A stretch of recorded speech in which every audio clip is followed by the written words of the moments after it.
باد و باران شد و تلخی و خرابی آورد. قسمت را ببین تلخ است و شیرین، میوه های خوب را برد و به کساتی آورد. قسمت را ببین تلخ است و شیرین.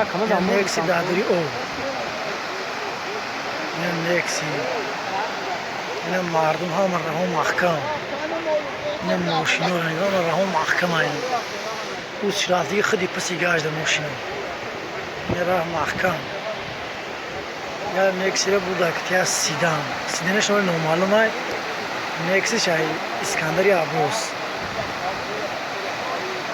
اینا معلم صحیح. وانا دوستان عزیز، اینجا شاهراه باختر، خرغن پیشینه، باختر، راه دنقره و باختر است. شاهراه کسانی که دیدن میدونن.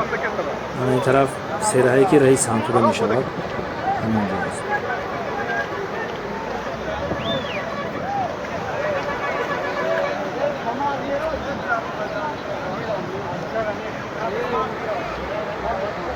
یاگو چی میکنه رفته؟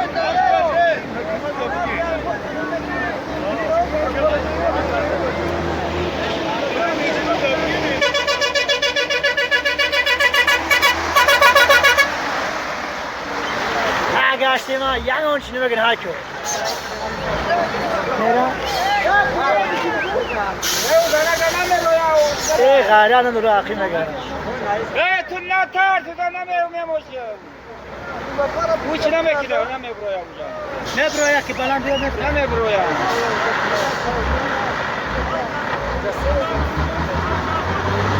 خیلی غیره نکن. نه اونجا نمونده آخه.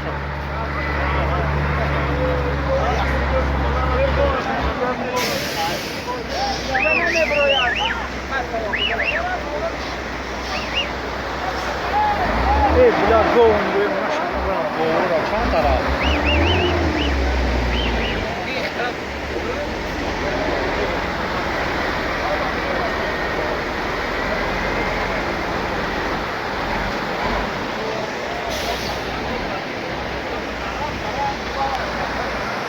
دوستان عزیز، همین خانه‌هایی که شما می‌بینید همه خراب شدن، زیر آب ماندن. خداوند بزرگ از این فلافت‌های طبیعی نگهبان می‌باشد. بسیار برادرها با ما خواهش کردن که مقصد با ما بازم در کانال پرتوین در یوتیوب پرتوین ما بینیم. برادرها از دولت روس با ما خواهش کردن انا مرامت تماشا کنید برای شما.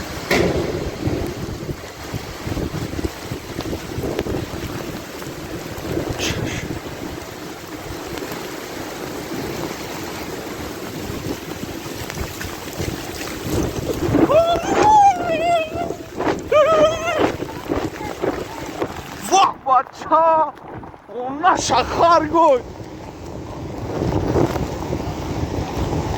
واه بلا واه اون شگوی نسیگه بچه طرف خودی ایتون ها؟ بچه